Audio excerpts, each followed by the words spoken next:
Swing and a ground ball, stabbed by Folk. He has it. He underhands to first, and the Boston Red Sox are the world champions. For the first time in 86 years, the Red Sox have won baseball's world championship. Can you believe it?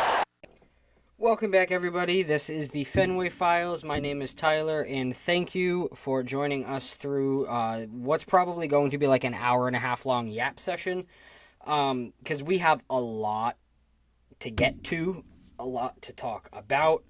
One thing I want to preface this episode with is I know originally my intentions were to record my weekly podcasts every Sunday night. However, some things happened yesterday. My work schedule got a little bit altered, and I never got around to recording the episode. So I am going to be looking specifically at the first series that the Red Sox played, which was against the Rangers. The Red Sox did play today against the Orioles. We did lose in ridiculous fashion. I'm not going to be talking about the Orioles series. I will be including content about the Orioles later on in the episode when we get to what's going on for the remainder of this upcoming week.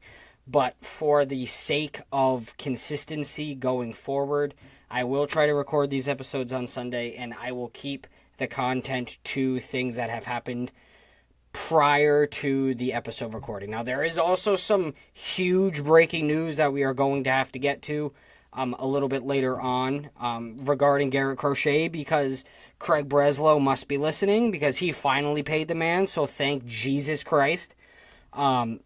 But just a general reminder, because this is the first episode of, when I say that, I mean like in the middle of the season. So the way things are going to go is I'm going to go through the week prior, the games, some good moments, some bad moments, some players that are doing really well, and then some players that really just didn't show up. We'll be looking at some statistics. We'll be looking at where the American League East is kind of situating because of the events that took place during that week. We will also be looking at a couple of players down in our farm system, in particular Roman Anthony and Marcelo Meyer, as they are our two highest rated prospects.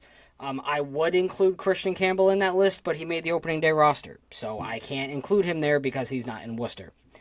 I want to try to do a Red Sox history minute. However, it's really hard to find a consistent database that keeps track of a lot of the stuff that happens. Let's just say, it's April 15th. Something really interesting that happened in Red Sox history on April 15th. There's not really that database that exists, so that might be a little bit different, or might be a little bit difficult, so I might change that. That might be a little bit different. But then after that, we are going to do a preview of the next 7 days, who we're playing, the probable pitchers. Now, the probable pitchers, it'll be very easy to tell. Let's just say it's Sunday night. I will be able to tell exactly who is going to pitch on Monday, the day after. However, I might not be able to say, this person's going to pitch on Saturday, because who the F knows if that person's going to get hurt. Lastly, I'll finish it off with any sort of injury updates and then final thoughts. Now, those final thoughts will be Red Sox-based and then general baseball-based, because there are some trends in baseball that are just overall really bad. And then there's also some breaking news stories, like the Yankees cheating with their torpedo bats and stuff like that. So I will end it with here's where the Red Sox stand. Here's what you should be taking away from this episode. So, to start off, again, it's just going to be a review of what happened the week before.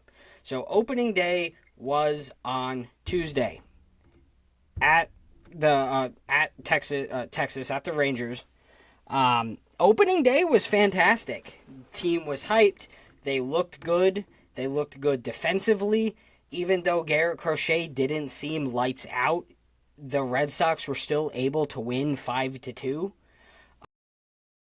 that was about the only highlight of the entire week. Now, there are a couple of things, outliers here and there, in particular. And looking back at opening day, overall, the biggest bright spot of opening day was this specific moment. Wilyer Abreu. High fly shot deep into the alley. That's way back there. And that ball is gone. It is out of here. Abreu again. And the Red Sox break it open. So, I don't know what happened with Wilyer Abreu after he had his twins and lost like 15 pounds. I made the prediction that he was going to have a horrid season because of his weight loss and his sickness and his twins. And then he clearly heard that take and said, shove it right up your butt. Because on opening day, he hit 2 home runs. Both of those home runs were to take the lead. I'm sorry. One was a game tying and one was a go-ahead. In the top of the ninth. So it's just one of those, like, holy crap, you're playing like Barry Bonds. And that leads us kind of into, like, what I want to get to next, is Wilyer Abreu, who has been arguably the best player in baseball since opening day. And this isn't like, oh, he had one good game. In 11 at-bats, he's hitting .636, 2 home runs, 6 RBIs. He's even had a stolen base with 7 hits. And when he's been hitting the ball hard and very, very long. So it's like, if Wilyer Abreu can keep this consistency, I mean, he has his OPS is 2.114. Last year, his OPS was .781. So right now, his OPS is 4 times that of the year before. His on-base percentage is .750. So he's literally on base 75% of the time. Now, I don't think he's going to consistently. However, if he is even half of that good, the Red Sox just found themselves the right fielder of the future. Now, I understand that there's, like, obviously Roman Anthony coming up, and Jared Duran's playing left field, so what's going to happen there? Wilyer Abreu might be making this very, very difficult for the Red Sox going forward, and I am more than happy for him to do that. Because right now, I don't want to get into the downsides yet, but right now he is the best player on the team. Now, since opening day, we have not won a game. Right now we are 1-3 after the Rangers series. We are now 1-4. We are 5 days into the season, and we are in last place. That was not the expectation when you go out and get Bregman, Crochet, Buehler, get Rafi Devers to play DH finally. And Rafael Devers is going to be a very hot topic on this podcast episode. So, Rafi, you did not get away scot-free. Do not worry. One of the other phenomenal highlights of this past week, because there have been very, very few, is Kristian Campbell making the opening day roster, Alex Cora listening to my take and saying F you, because just to recap, Alex Cora announced that Kristian Campbell was making the opening day roster. Not, Kristian Campbell, you are the opening day second baseman. So when he said, oh, you're making the roster, I immediately said, okay, he's benching. He is going to open the season on the bench. David Hamilton's going to be the second base. And then about 2 hours before Kristian Campbell, second base, that's all yours. So my take was shoved straight up my butt, and I look like a dumbass. That's totally fine. Thanks, Alex Cora. You're a fantastic manager. That doesn't take away from the fact that immediately Kristian Campbell's presence at the plate was felt. When Kristian Campbell was at the plate, I didn't get the sense that, oh my God, this rookie has no idea where the plate is. He's swinging at everything. He's up, down. Doesn't feel like he belongs in the league. The moment Kristian Campbell stepped into the box, I was like, oh my God, this kid gets it. This kid's legit. I've only felt that way about a couple of rookies in the past. Shohei Ohtani in 2018. Bryce Harper when I watched him in 2012. Juan Soto in like the mid-teens. I have not felt that way about a rookie stepping into the plate in a very long time. Now, he did get his first major league hit in his first game on opening day. However, it was really weird. Bounced off the third baseman's glove, went behind him for a while. I honestly kind of thought that they were going to view that as an error. They haven't changed that decision, so that's technically his first hit. But later in the second game, he then got a real hit later on in that game. However, he did something phenomenal later on in game 2 that really solidified himself as like, oh my God, this kid has the potential to win Rookie of the Year. So we're just going to take a listen to that.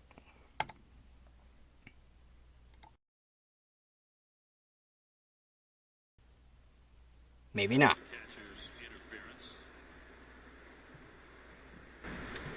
Now it's thrown deep to left center field. It's way back there, hit on the wall.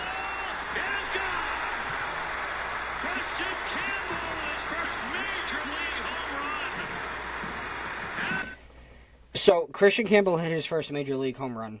It was not one of those like bloop home runs that would have like only gone out at like Yankee Stadium, like most of their home runs have been so far this year. It was 113 miles an hour off the bat and traveled 435 feet. So it's not like he just accidentally ran into one or got lucky. He absolutely scorched that baseball. In 16 at-bats, right? Because he has more at-bats than Wilyer Abreu because Wilyer Abreu doesn't tend to hit against lefties. That's what we have Rob Refsnyder for. But in 16 at-bats this season, he has 6 hits, 1 RBIs, an average of 375, an on-base percentage of 500, and an OPS of 1.188. So his OPS is over 1,000, his on-base percentage is 500, and his average is 375. One thing he's also doing is watching balls. Like, he's not swinging at balls at his head, at his feet, at his knees. He has the plate presence and discipline that I did not see in his scouting report. The big issue with Kristian Campbell coming up through the system was he swings at everything. He swings at a lot of first pitches. I haven't seen that yet. Now, maybe Major League Pitching will adjust to him because he does have a very unique swing. However, so far in 16 plate appearances, the dude is almost batting 400. So he has not struggled as of yet. Now, there will be that struggle at some point. One thing in particular, he has played second base. He's also played left field when Ceddanne Raffaello was out of the game. Jared Duran was moved to center. Defensively, the kid's been phenomenal. He's made every single play you've asked him to make, and then some. He almost made a diving catch in left field that was only ruled a base hit because the ball fell out of his glove after he made the catch. Which, I mean, if you ask me, it was a catch and he just dropped it in the exchange, but hey, what can you do? So, now that we've covered the good stuff from this past week, yeah, we're going to talk about the bad stuff, okay? Hey, Rafael Devers, what are you doing, buddy? 0 for 15 with 13. You, right now, not including the Baltimore series, Rafael Devers has set a new Major League Baseball record for most strikeouts through the first 5 games of the season. Right? He has not gotten his first hit in I'm going to include the Baltimore game in this sentence. He has not gotten his first hit in 5 games. Not only has he not gotten his first hit, he's been on base 3 times. You know what those were? Walks. Okay? Everything else has been a strikeout. He has 1 RBI because there was a walk with the bases loaded. Okay? Rafael Devers has been historically putrid since the beginning of the season. You want to know why that is? It's not because he's playing DH. It's because he sat out half of spring training. Jonathan Papelbon called him overweight, which is why it's leading to his swing problems. That's not why. His timing and his mechanics are so jacked up right now because he missed half of spring training. Mark DeRosa on MLB Network literally laid out his 2024 and 2025 stances, and they don't even look similar. They're not even remotely close. He just needs to get his timing down. Now, I'm not worried about Rafael Devers. When we are looking at September, when we are making a push for the division title, and he has 35 home runs, we're going to be looking back and saying, oh my God, do you remember that horrible start at the beginning of the season? Thank God that went away. It is going to get better. It is not even April 1st yet, guys, all right? Just give him breathing room, okay? Now, yeah, it sucks that he struck out this often. It's Rafael Devers, one of the best offensive players in the league. He will figure it out, okay? Now, if May 1st comes around and he hasn't gotten his first hit yet, then we're talking about possibly sending him down to AAA. But that is a conversation that I doubt we will ever have. Because unless barring an injury and that there's something wrong with him physically that I don't know about, this guy right here, Rafael Devers, will be fine. Okay, he's just been off to a horrible, horrible start. The other person who's been off to a horrible, horrible start is Kristian Campbell, somebody who was there for all of spring training. My concern with Kristian Campbell is that this is who he is. Has all of the potential in the world, has all of the power in the world, but can't hit the fucking baseball to save his life. When I see Kristian Campbell, I see everything that Matt Olson is, but worse. Worse defensively, worse offensively, worse in the clubhouse. Like, all of that put together. Like, he does some weird stuff off the field, he does some weird stuff on the field, paints his fingernails, whatever. He has a lot of swing and miss in his game. Yeah, he's got plate discipline. Awesome. But if you're swinging at pitches that are not in the zone, and then you are not swinging at pitches that are in the zone, and you barely are on base, you have like 2 hits, no home runs, no sign of power, it's going to become a little concerning. Now, Rafael Devers has shown in the past that he can be one of the best players in baseball. Kristian Campbell has shown for about 2 months that he can be a competent major league first baseman. Other than the first couple of months of his rookie season, or well, the last couple of months of his rookie season, he's either hurt or sucks so badly that his bat is basically useless in the lineup. So I would be more concerned about Kristian Campbell than Rafael Devers because I have a feeling this is who Kristian Campbell is. We have seen his rookie year what he can be. However, do you know how many players in Major League Baseball never reach their potential?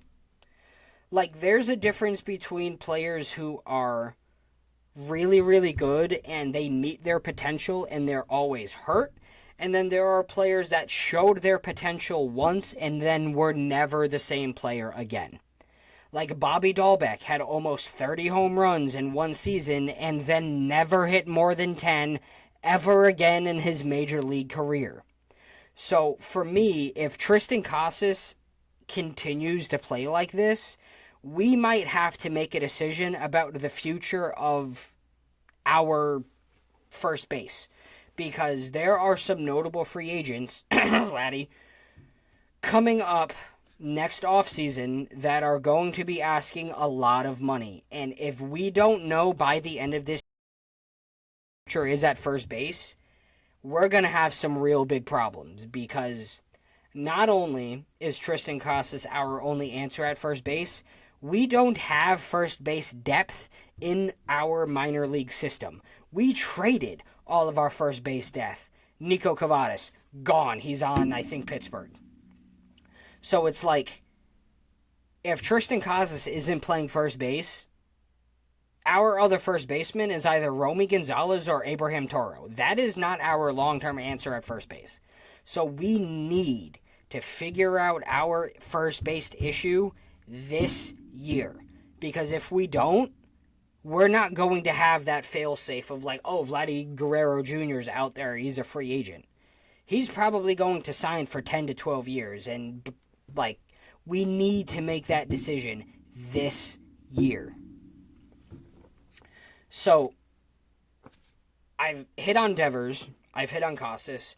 Now, as a whole, the Red Sox are tied for the league lead in strikeouts with 55. 55 strikeouts in 5 games that's literally 10.1 strikeouts per game. If you weren't aware, there are 27 outs in a Major League Baseball game. If you strike out 10.1 times per game, you are striking out almost half. Like literally 41% of every Major League Baseball game. That is historically bad, and that should not and cannot be sustained. I hope not. Now, last year we had a strikeout issue. That's blending into this year. Players like Ceddanne Rafaela, whose jersey I am literally wearing from his rookie year, where he was 43 instead of 3. Kristian Casas, Rafael Devers, like, literally the top half of our lineup is not hitting. And not only are they not hitting, they are striking out. And it's one thing if we score 10 runs and then we get like 5 or 6 strikeouts at the end of the game. That's like one thing. But we're striking out with men on base, with runners in scoring position, with men on third base, with no outs, with the bases loaded. Like, so many times during the Rangers series did we have a leadoff double or a leadoff single, stolen base, and then strikeout, pop-up, or a strikeout, ground ball, pop-up. The Red Sox simply need to stop striking out. I don't know if they need to start working more off the tee, pitching machine.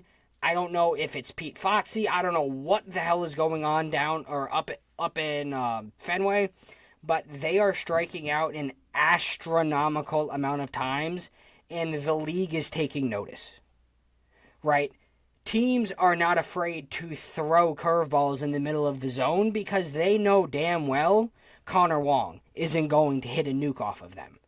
They know damn well Kristian Casas is probably going to swing under it like he does every other effing pitch. So there are so many frustrating parts of this past week that it's making all of the good things seem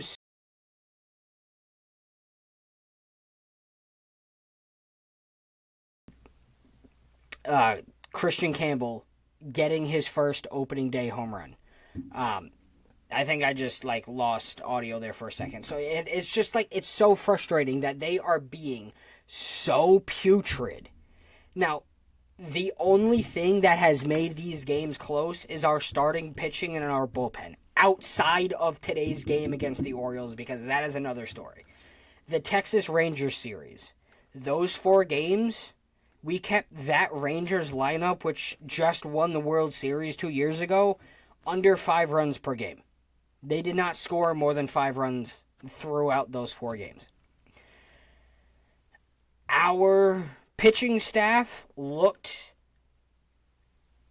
kind of mediocre. I'm not going to lie. Garrett Crochet looked good, although he didn't look like the Garrett Crochet that we just traded for. He looked like a dominant starting pitcher, but not elite.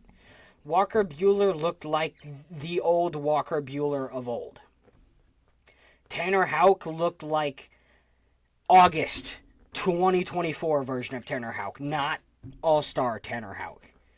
Richard Fitz looked like a player who has barely played in Major League Baseball, and rightly so. He's only had 5 starts.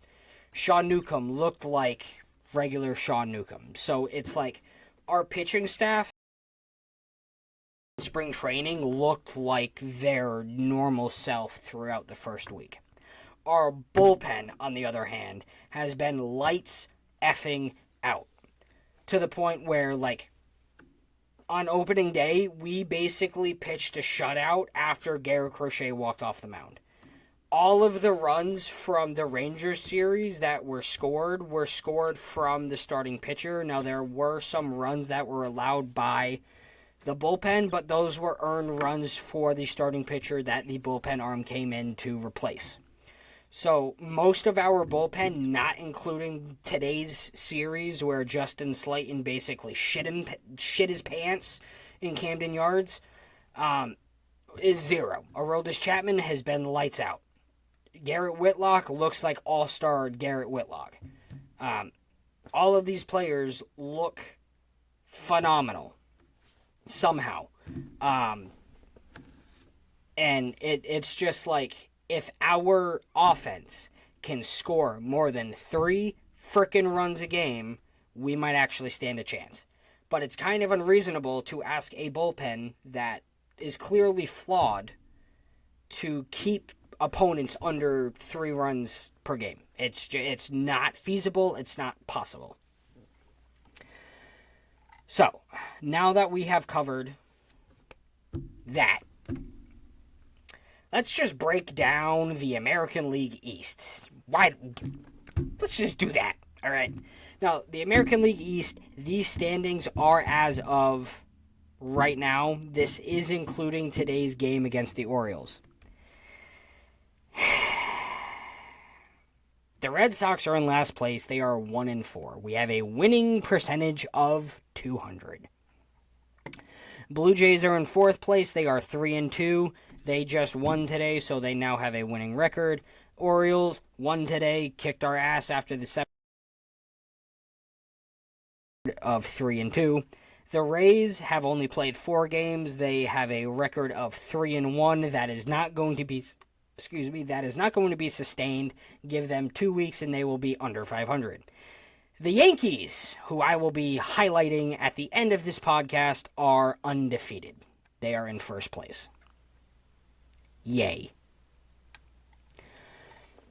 So, now we're going to transition into the segment talking specifically about I want to make the argument, our 1 and 2 biggest prospects in our farm system, and Roman Anthony and Marcelo Meyer, who are both off to pretty decent starts to their AAA season.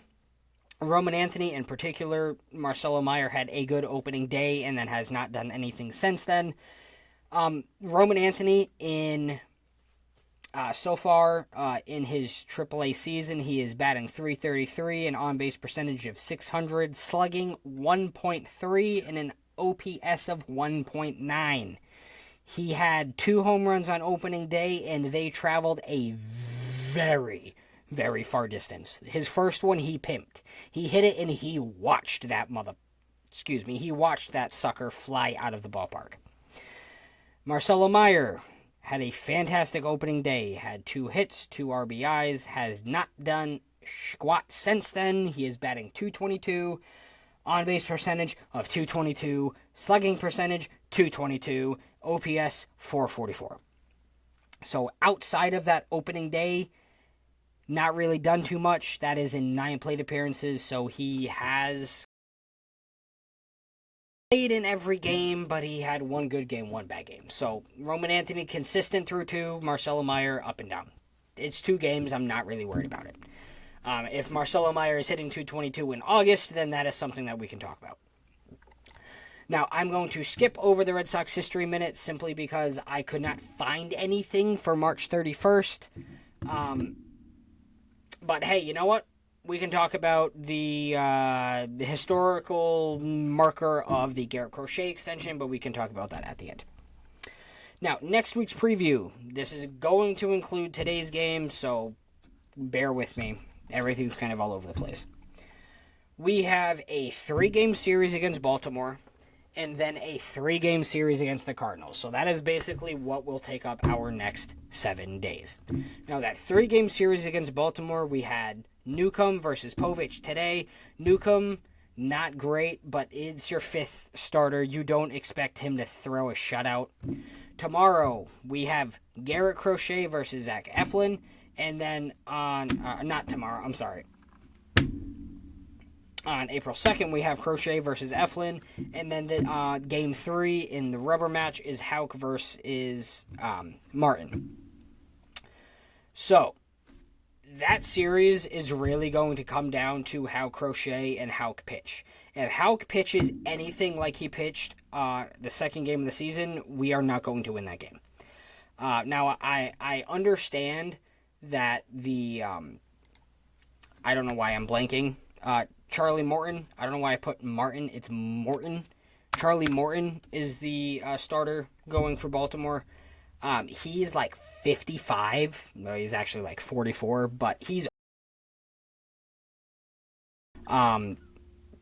It really is going to come down to how far into the game our pitching staff gets. Now, that Orioles lineup scares the crap out of me between Mountcastle, Rutschman, who is playing like an unworldly type player right now. Not to mention, you have that third baseman. You have their DH, Tyler O'Neill. You have speed with Mullins. You also you have like so many moving pieces. The one thing that Baltimore doesn't have is stable, consistent, ace-level starting pitching. So, if you can get to their starting pitching, if you can get to their starter, you negate their bullpen. They arguably have the best 7, 8, 9 duo or trio in Major League Baseball between Felix Bautista, Sir Anthony Dominguez, who's basically now throwing a 101-mile-an-hour sinker, and then I've already said Felix Bautista. Like, they have giants coming out of that bullpen. But if you can hit their starters, if you can knock Eflin and Charlie Morton around a little bit, you can negate the 7, 8, 9. If you can get a cushy lead in the 5th, the game's basically over. Because we have, as of right now at least, the bullpen to lock that shit down. The following series, we are at home against the Cardinals for 3. The order of pitching will be Buehler, Fitz, and Newcomb unless Bayo fills in for Newcomb, but I don't think that's going to happen. I genuinely think it's going to be Buehler, Fitz, and Newcomb. Giolito is supposed to miss 1 start, but it's Lucas Giolito, so what's really the difference between Lucas Giolito and Sean Newcomb? But Buehler, Cora said before spring training was over, Buehler was going to be the opening day at Fenway starter. So that's kind of how you correlate those. My prediction going forward, we are not going to... Obviously, we didn't win the first game against the Orioles. I don't think we're going... we will win the Crochet game. Absolutely. And then we are going to get shit on during the Houck game. So we are going to go into our home opener at Fenway 2-7. Like, I would almost... Or, I'm sorry, 2-7? We're only going to go into our home opener with 2 wins. I know that for almost a fact. Barring some sort of miracle, or if Morton gives up long balls like crazy. I genuinely think Crochet is going to lock that shit down tomorrow, and then Houck is going to wet his pants. Because that has been how Houck has pitched since July of last year. Alright, so there are just a couple of general baseball things that I want to highlight because there are some trends, some pretty big things that have happened since opening day. First and foremost, the automatic ball and strike system, ABS, needs to be implemented this year. I don't care if they do it after the All-Star break. I don't care what their plan is. I don't care what Manfred decides to do. There were 196 missed calls on opening day alone. 196, right?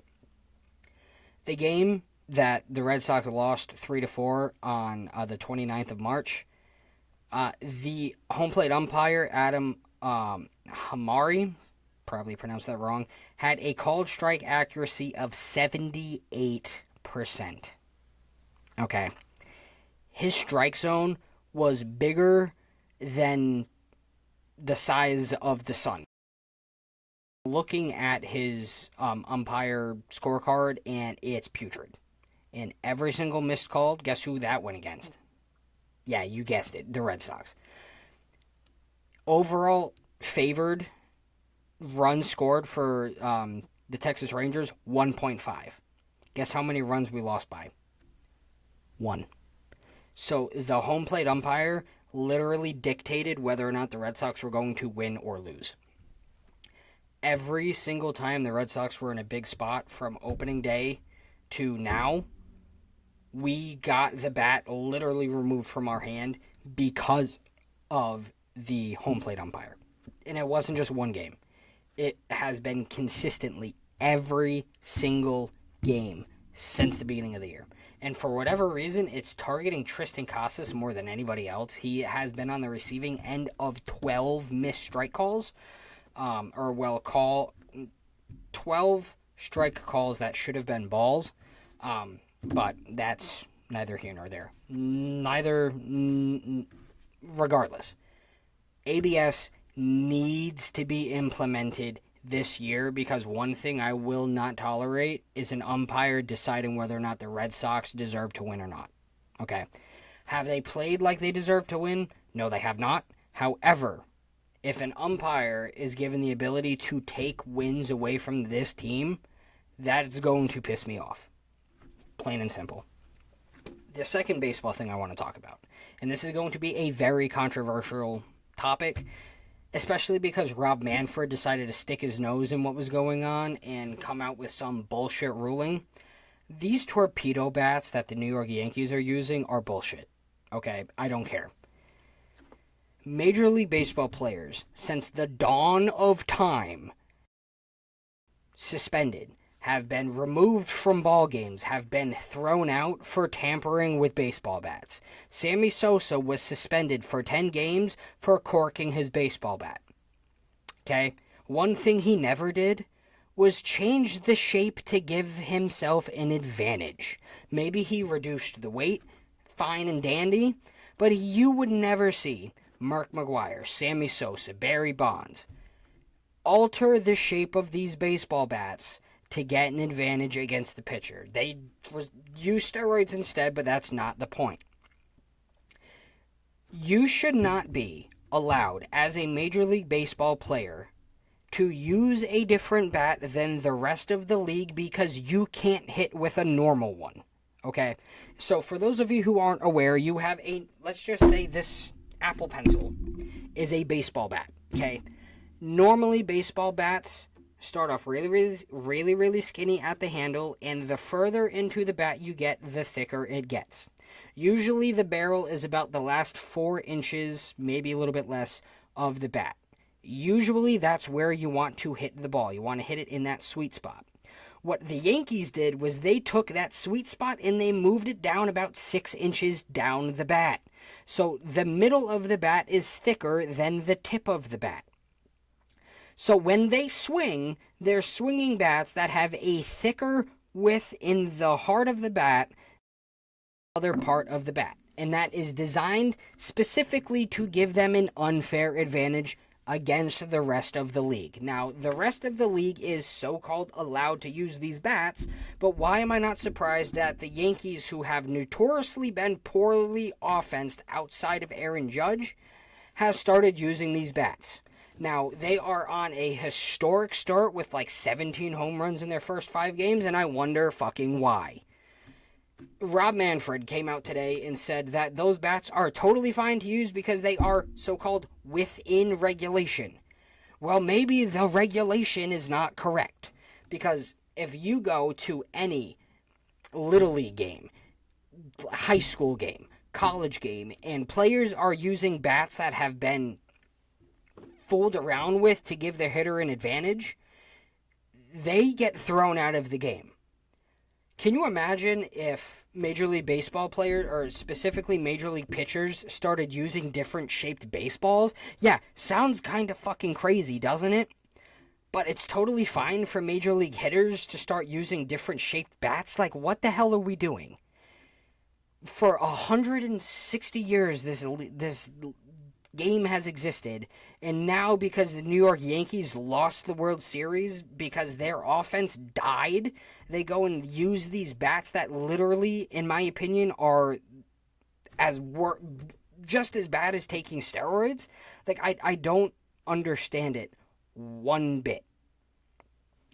It literally is giving the New York Yankees or any player in Major League Baseball an unfair advantage towards the pitching staff of the opposing team when that pitching staff is already basically shackled with one hand behind their back with the stupid pitch clock. Pitchers now have under 10 seconds to throw a pitch. They have to worry that the person that is hitting is using a bat manufactured to specifically give them an advantage against them. It's just simply unfair, in my opinion. And there's, like, Major League Baseball should have stepped in and told the Yankees, no, you can't do that. That's illegal. But they said, you know what? It's the Yankees. It's bringing us in money. It's fine. It's going to be the same thing like the steroid era, where Major League Baseball profits off of the Yankees hitting all of these home runs. And then at the end of the season, they're going to be like, actually, guys, you can't do that. That's what I see happening. But I think it is so classless and so typical of the New York Yankees to not be able to hit offensively with normal baseball bats, so they go and manufacture specific ones just so they can hit better. Like, that is so... That's the definition of cheating, in my opinion. It doesn't matter if the stupid commissioner of baseball said, oh, it's fine. Yeah, it's fine because it's making you fucking rich, all right? That's the only reason. Sorry, clearly there's, like, a lot of anger there. One more last-minute thing. I genuinely think that Kristian Campbell is going to win AL Rookie of the Year if he continues this pace. He has been absolutely phenomenal. I'm not going to reiterate all of the stuff that I have said so far. So, something amazing happened in the world of Red Sox baseball outside of the fact that baseball is back. We have finally given Garrett Crochet a frickin' contract extension. We signed him for 6 additional years after this year for $170 million. If you ask me, that is a lot of money, but Garrett Crochet getting $170 million while people like Max Fried are getting $215 is an absolute steal. 170 divided by 6 is 28. He is making less than Rafael Devers for the next 6 seasons. That also gives him the availability at the end of that contract to become a free agent during his prime. Now, that is a huge chunk of change that the Red Sox gave to Garrett Crochet, and I was begging for that on the last episode. So that is like the huge piece of news that we have covered, or that has happened in the world of Red Sox baseball outside of this putrid start. All right, so really quick, my final thoughts for this episode. It is not even April yet. The Red Sox will be fine. I promise you the Red Sox will be fine. Right now we're 1-4, not a great start, but that really doesn't tell the whole story. It's not like we're the Brewers who are having 15, 20, 22 runs scored against us per game. We've basically held the opposing team to like 4 or 5 runs outside of today's game. So at the end of the day, we will really be fine. Just give the Red Sox a little bit of time. Let us get to Fenway Park. Let us feel that crowd. after the Cardinals series, we will be fine. If we are playing like this in the middle of April, beginning of May, then that's another conversation that we can have. But just give the Red Sox some time, and they will be fine. All right. So, again, Red Sox right now are 1-4, last place in the American League. We are going against a very good Orioles team and then a so far undefeated Cardinals team. Very difficult start to the season. We just extended Garrett Crochet, so that's about the only good thing going for the team outside of Wilyer Abreu's awesome offensive start. And hopefully Rafael Devers can finally figure out how to play baseball again. So, hopefully next couple of days, next couple of series go better for the Red Sox. But right now we are 1-4, and it is not looking good.